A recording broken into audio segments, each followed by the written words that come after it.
So today was just going to be we're going to do a quick review and outlook, and then we'll have a look at backtesting this model a little bit and seeing where we could have gotten trades using this model.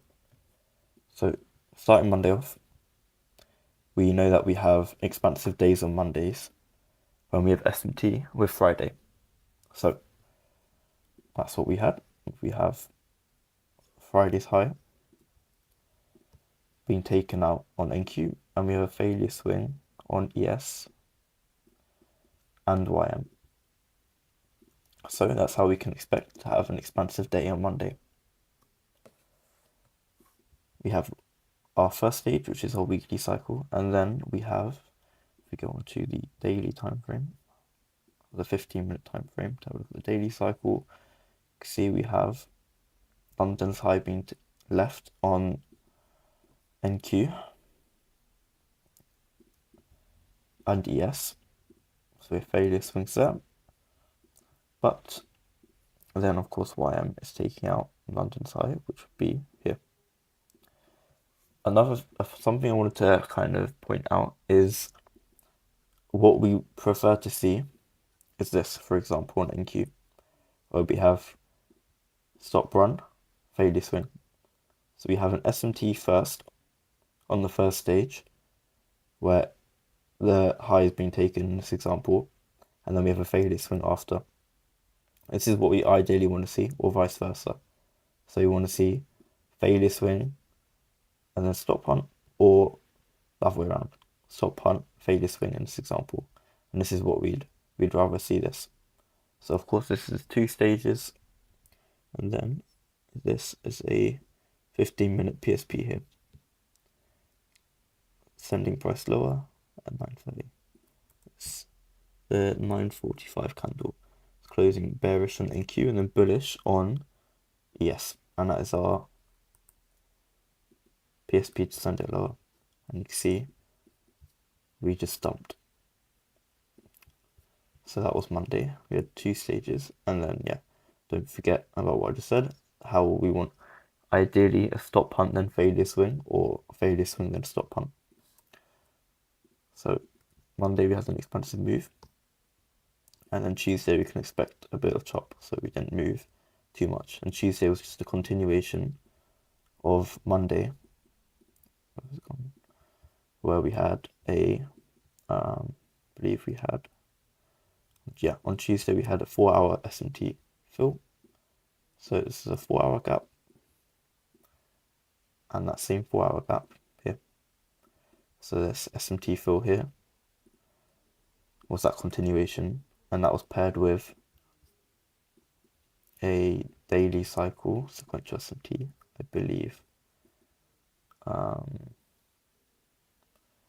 Yes, at the time, London's high is being left on YM, and then it's being taken here on NQ and ES.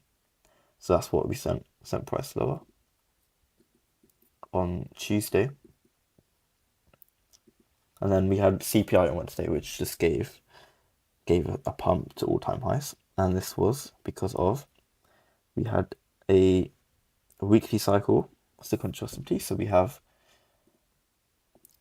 previous day low or Tuesday's low being left on NQ and ES, so failure swing. And then after that, at the same time, YM was taking it. So this is the first stage. Then if I go on to the 5-minute chart, we had a 90-minute cycle magneto. So we had a failure swing,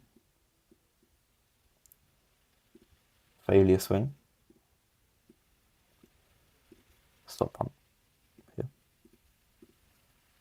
So we had a 90-minute sequential SMT on the highs, which I caught, and then we had it on the lows. So then that's why I first took this high, and then all-time highs was next. You can see here how we have CPI is released, pump up, we make a gap, retraces, back into this gap to rebalance it. And this is also an SMT fill with YM. So we have this SMT fill. So if you miss this and move down here, then you could have caught it in SMT fill here. So when NQ rebalances fair value gap and YM fails to, that's another opportunity. And I believe if you missed that as well, there was a second opportunity in this gap here. So we have in the 15-minute time frame, there's a gap here.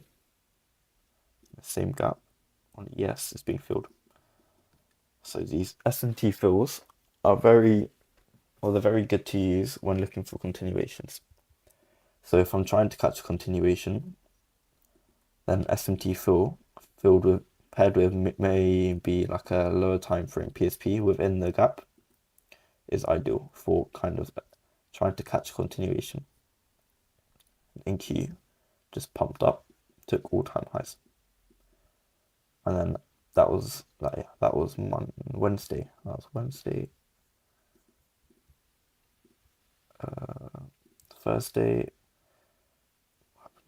Thursday we had, I think it was just one stage.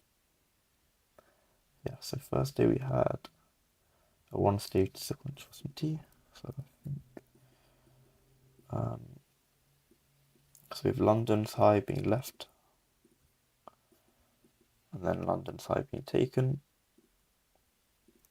on ES, so failure swing, and it's just kept price going, moving lower. And this was also paired with SMT fill.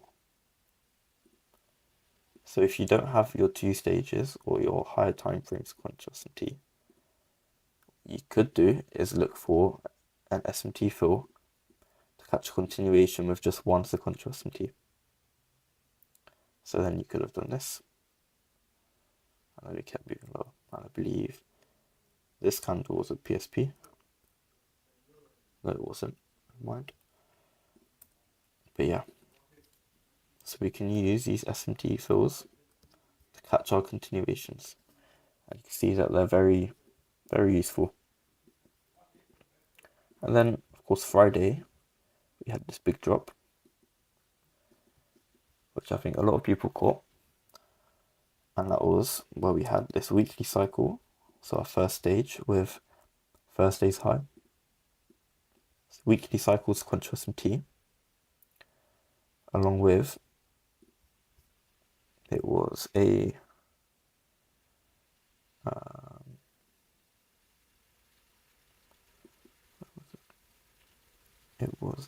90-minute cycle sequential SMT.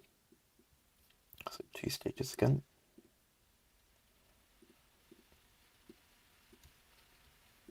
Sending price lower. But on top of this, we had a lot of PSPs forming on the highs, making this drop extremely high probability. So when the 10 a.m. candle started, we had this 4-hour PSP. On the 1-hour chart, a 1-hour PSP. We also had a 30-minute PSP. And within that, we had, was it this candle? This 5-minute PSP. This 5-minute PSP was the top of all of these PSPs. So this is going back to the video I made about predicting PSPs, which I mean you should all know now that is how you kind of catch these sniper entries. You could have entered here. So before all of those PSPs closed, you could have entered on the lower time frame PSP within the higher time frame ones. And then what's the target? End dog. New day opening gap was the target. And when they're this big, they're very something that you can really look to target. So even in the morning when I looked at the charts, I saw we had this huge new day opening gap. I knew that this was going to be returned to today because of how big it is. So this was the target, and why I said even from hours before this move that the end dog was the target for the day. And the reason I said that I thought we were going to go lower, So this low, Thursday's low, was because of this weekly cycle magneto. So a possibility for Monday is that this low gets taken, or even Tuesday if Monday just chops around. But going into the weekly outlook then, so I hope, does that make sense to everyone? I hope. It was a pretty simple week in terms of why price moved, but of course we had YM just throwing us off as usual. But in terms of next week, last week we had a weekly PSP, which has been held on ES, but not on NQ. So this is SMT on its own. But we also now, we have another weekly PSP forming. We have 2 weekly PSPs that formed on the highs. So we could anticipate this wick being traded into, and then we move lower. And the first target will be this weekly gap here. This is the first target. And I could probably put a lot of money onto it, and this will be hit in very early on in the week. So we have a look at the economic calendar. I would put my bets that Wednesday will be the high low of the week, given the fact that it has the most amount of red folder news. So we have 4 high impact news events on Wednesday. So we have FOMC. So I would anticipate that Wednesday forms our high low of the week. And whether Monday is going to be expansive or not will all be dependent on whether we get SMT with Friday's high or low. So at the moment we're stuck in this kind of range. We're within this range here. So we need to break out of this range in order to see a move. Given the fact that YM is the closest to Monday's low or Friday's low, there's a pretty high chance that we'll see YM take out Friday's low, and I would guess that we would have a failure swing on NQ because it's pretty far away. So Monday we could be looking for bullish price action into this weekly gap. So Monday we could have something that looks like this. So YM takes out Friday's low. ES is pretty close to us, so we could see ES take it as well. And then a failure swing on NQ into the wick.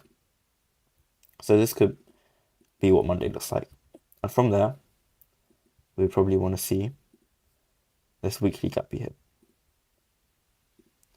So I hope that makes sense. I believe we also had a daily PSP within the weekly PSP.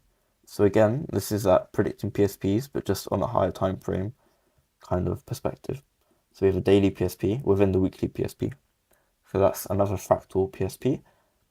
So if I was a swing trader, I would probably be, as soon as markets open, I would probably just enter a swing trade here, targeting the weekly gap first, and most likely this weekly gap below it. So that's 800 or so ticks. Points, 800 points, risking just over 100. So it's a 1 to 7.63 RR. So if I was a swing trader, that's something that I would be looking at.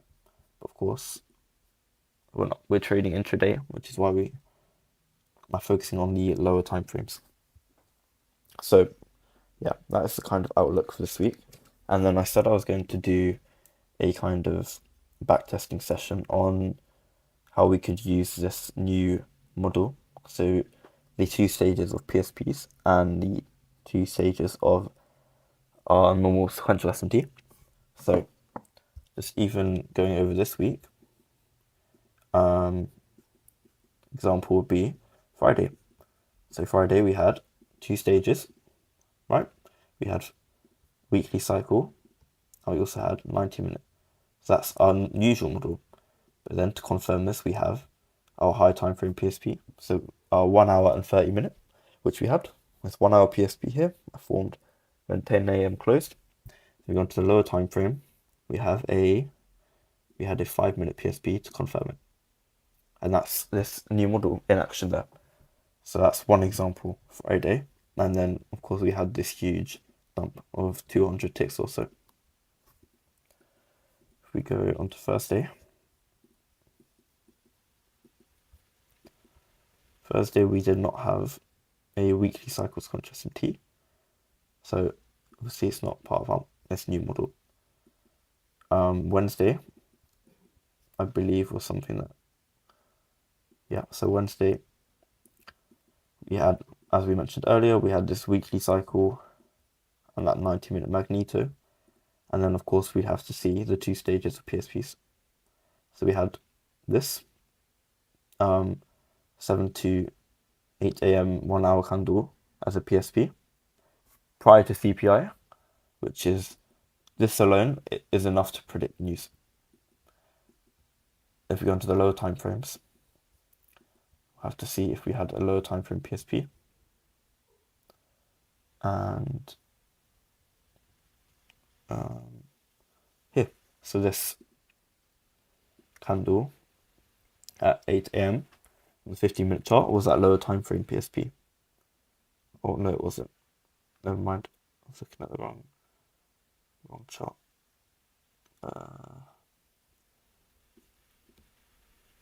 No, it wasn't. So that'd be no trade. We had a precision candle, but not PSP. So that didn't confirm this. If we looked on the lower time frame, perhaps, so within the 15-minute SMT fill, there might have been a way for us to catch it. But so far, our model has not been presented right. So if we look, I draw the 15-minute gap. Let's have a look. With this 15-minute gap that formed here, that ES traded into. So you can see we had that failure swing here. Was there perhaps a 5-minute PSP to have taken a trade?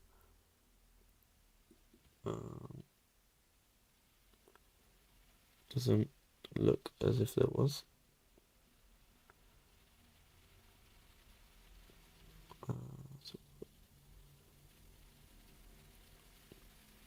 So this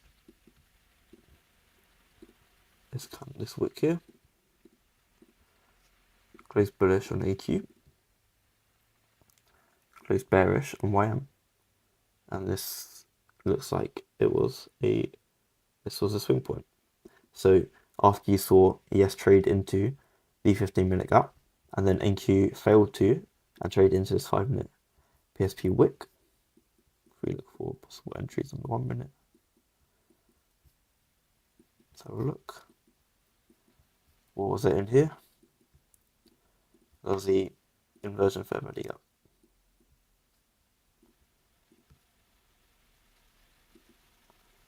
This could have been your entry. No 1 minute PSP in here, however, but you could have entered in here with your stop loss at the bottom of that 5-minute PSP wick here, because you're expecting that's not going to be taken, and you're expecting that this gap won't be traded into to see a continuation. So if your stop's taken and it trades into the 15-minute gap, that's invalidating your trade idea of this continuation. And even though you wouldn't have caught the bottom with this new model because you didn't have the lower time frame PSP, you still would have caught, how many R's would this be? If you went for all-time highs, you still would have caught 1 to 20 R trade. So yeah, it's still pretty easy to catch these continuations using SMT fill, even with this higher time frame, lower time frame PSP.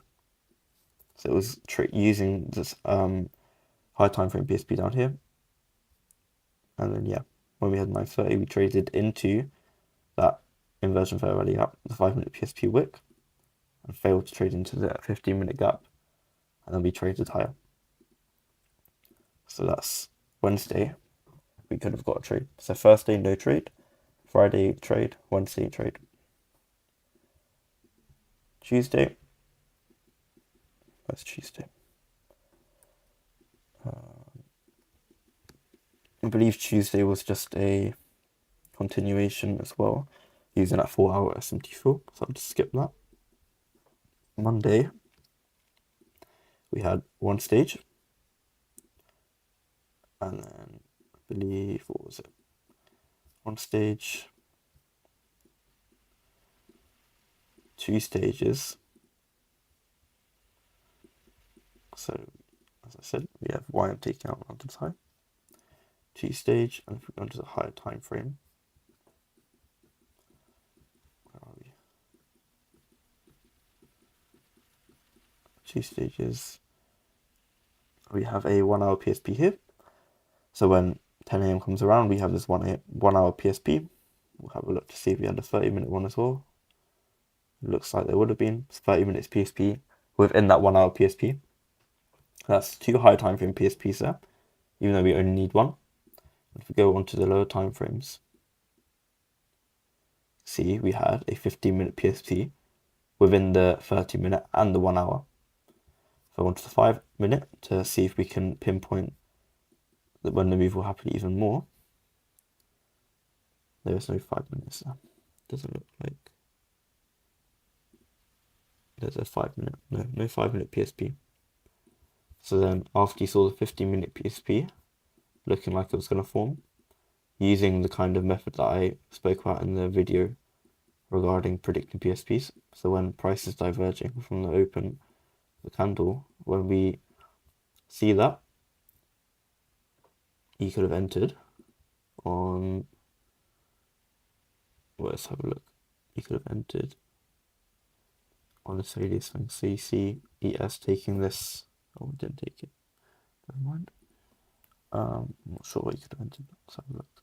So that 15-minute PSP opened here. So it was at 9:45 one, and it closed at 10. So I imagine you would have been looking for a trade somewhere around here.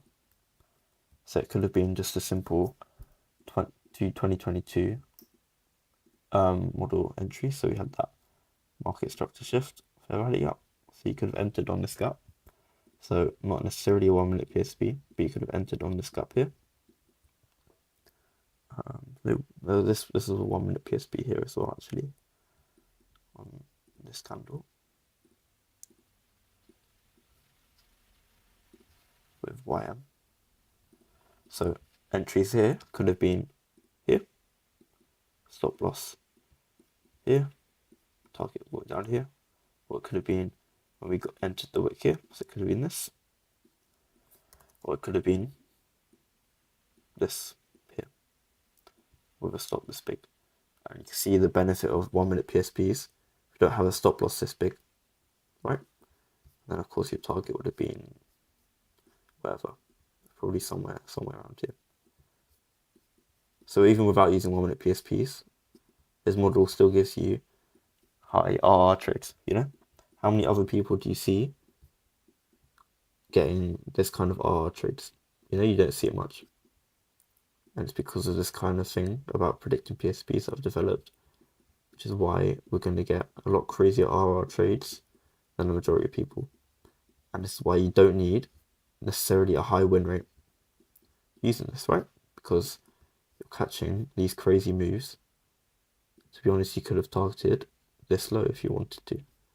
I don't know what's happening on the day, so I can't really tell you where I would have been targeting, but this looks like potential target. I can't remember. Yeah, so it's about 1 to 48 RR trade using this model.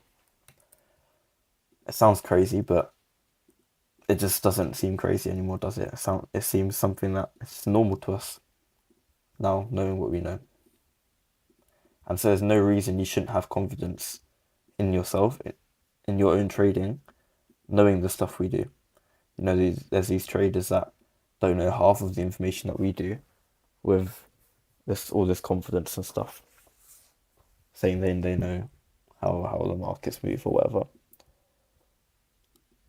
So there's no reason we shouldn't have as much confidence and conviction as they do, or obviously more. So if having conviction in your trading is something you're struggling with, just take that into consideration. I'll go over a few more trades. What time is it? Yeah, I'll do a little bit more. So that was this week. So we would have caught 3 trades: Monday, Wednesday, Friday, using the model. And if you wanted to trade continuations, you could have used those SMT fills. Then Friday. So Friday we had, here's one stage. This is Friday. Yeah, this is right. Friday we had SMT between Thursday and Friday. So stage 1, no higher time frame PSP here. Oops. It's a 30-minute one maybe. No, so no 30-minute PSP here. So there is no trade to be taken on Friday. It sucks despite, we had this huge move, but following the model, there was no opportunity for a trade. Unless I guess you waited for up here, such a little retracement. We had this 30-minute PSP, but yeah, and it might have been lower time frame PSP. No, there's a precision candle, but that's it. So this day there wouldn't have been a trade opportunity, right? And that's just what happens sometimes. You have to be able to let these trades go. So even though you know where price is gonna go, you have to be okay with just watching it go and not being able to catch a trade. So on to the next day. This weekly cycle on the highs with YM, so you can see YM's high is being left. So we have a high time frame PSP. Yes, we do. Oh, hang on. No, we don't. On the 1 hour, if you go to the 30-minute time frame, doesn't look like we do here either.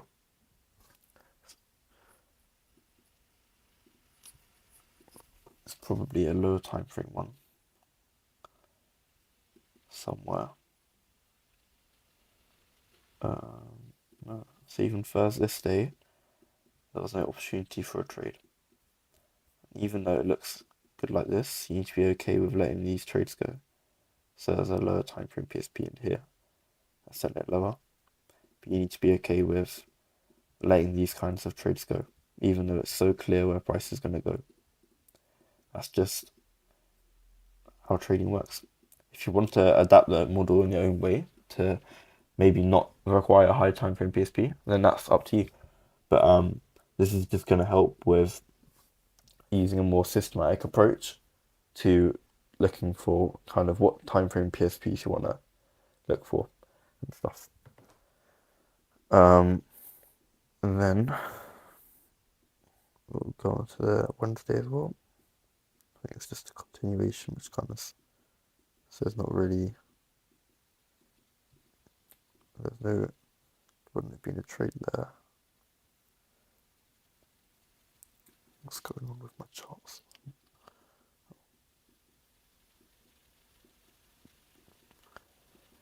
Yeah, so no high time frames, conscious empty here. I don't think. If we have a look at the Monday move. So YM takes Friday's low here. So it's stage 1 with a high time frame PSP here, right? This candle up to the lower time frame. So now all we need is lower time frame sequential MTM PSP. That's 9 a.m. It's around here. We have, of course, here we have London low being taken. That's 2 stages. And here we have a 15-minute PSP. Sending price higher. If you missed it, could have looked for a continuation. Where is it? Could have looked for a continuation in 5-minute PSPs. Oh, doesn't like it. That's a 5-minute SMT fill here.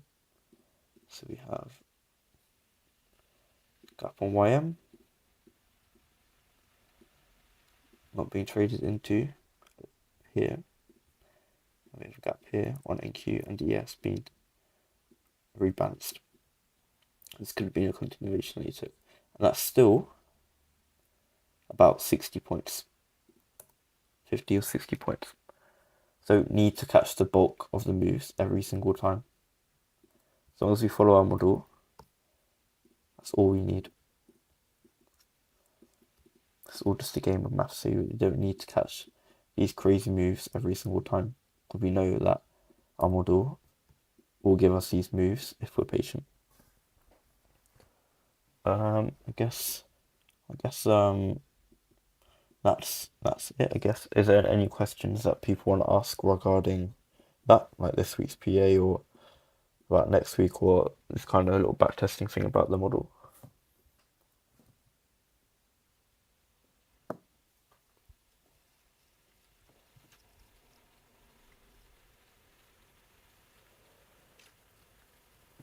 Most amount of attempts you try and settle at maximum.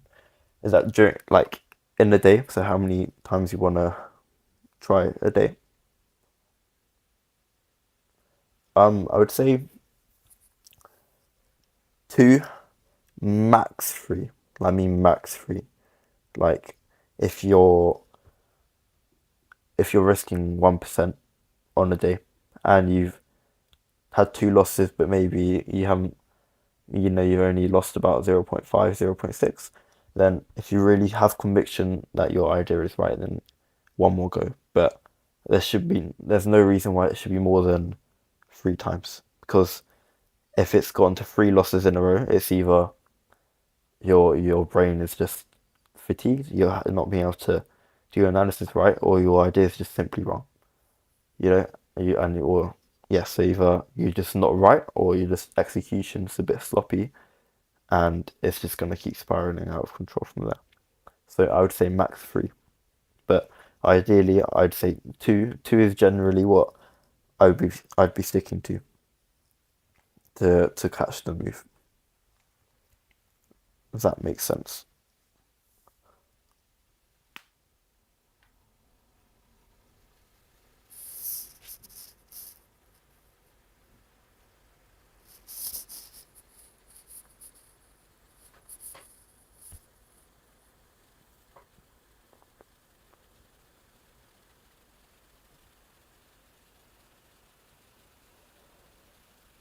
Trades that take place after learning about.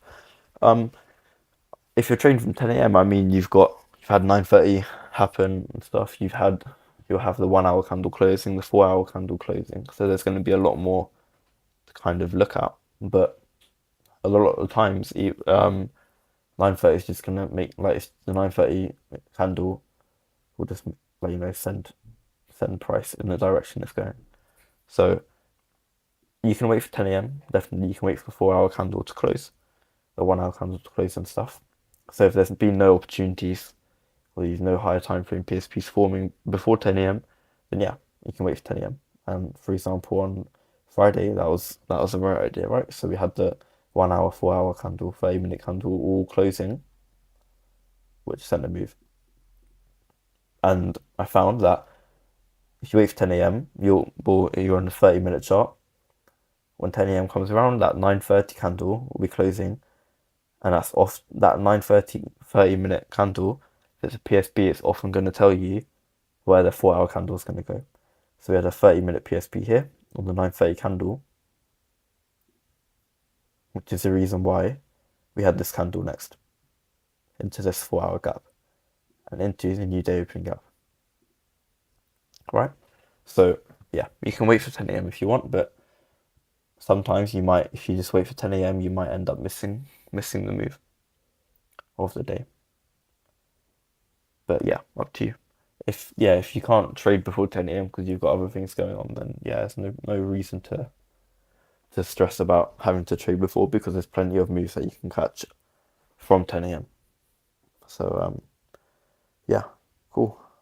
Um, guess that's it. I think I'd recommend I'll give you this model, but as I always say, don't take it for my word. Just I would go into your charts to see it happen for yourself. So maybe spend a little bit of time having a look at the charts, just seeing where you can apply this model, and yeah, I guess next week should be interesting. We've got a lot of news next week.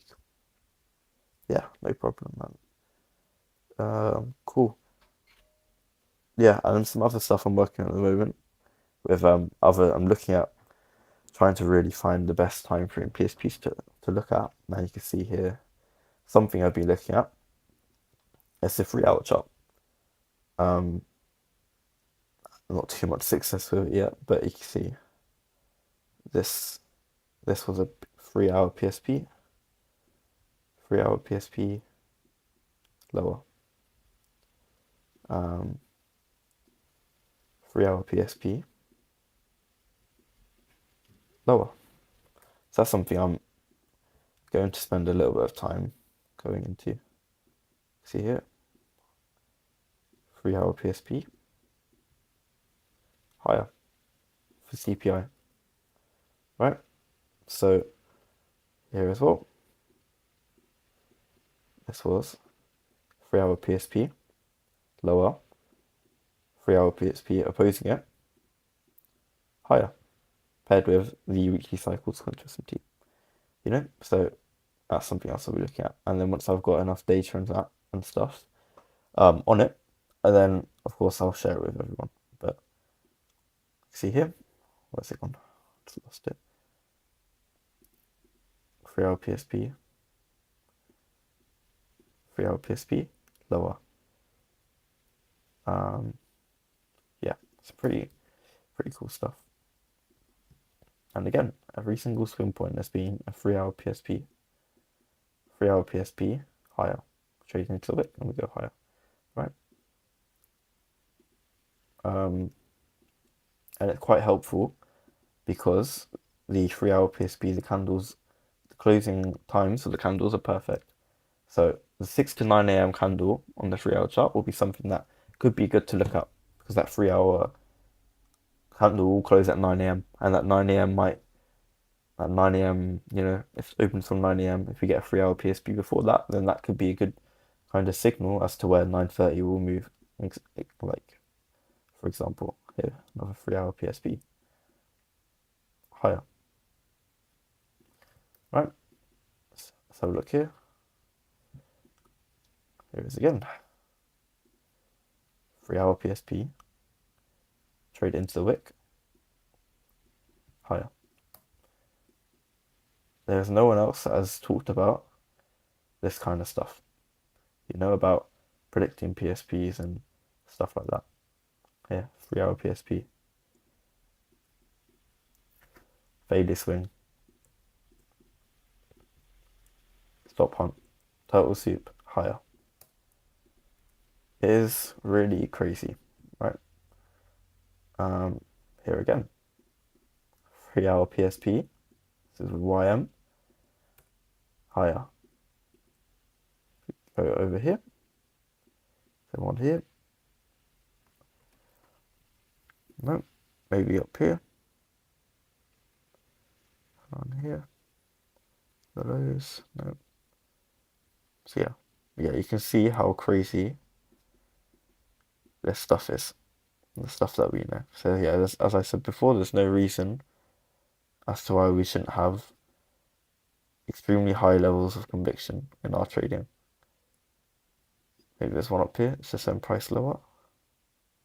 This one, would you look at that? YM, 3 hour PSP. We trade into the wick and we move lower. And pairing these with S&T is really going to be crazy stuff. So one here, maybe, no, maybe one here. But yeah, you get my point. this is some crazy stuff. Here we got 3-hour PSP. Is this SMT fill? At the time, yeah. So this gap wasn't traded into at the time. It's 3-hour PSP. Boom, higher. Right, so yeah. Really some crazy, crazy, crazy stuff. I've got a feeling that this would be a 3-hour PSP down here if we have a look.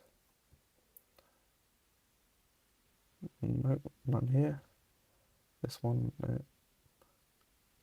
Okay, there's none here. But yeah, you get my point. There are important time frames that are higher probability PSPs due to the times that they close, and how you compare them with SMT and stuff, right? So that's a little bit of thoughts to end it off. Cool. All right. Anyone, no more questions? Or are we all good? No. Cool. All right. Yeah, I'll just leave you with that little gem at the end. 3-hour PSPs. Yeah, hoping for good PA. I mean, we have a lot of news this week, but I mean, saying that we had a lot of news 2 weeks ago, and wasn't great either. But yeah, FOMC. We might not get too much pre-FOMC on Monday and Tuesday, so I'll just keep in mind about that.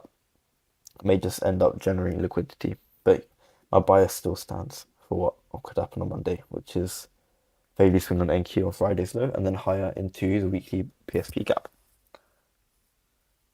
That wick, yeah. Cool. Okay. End recording here.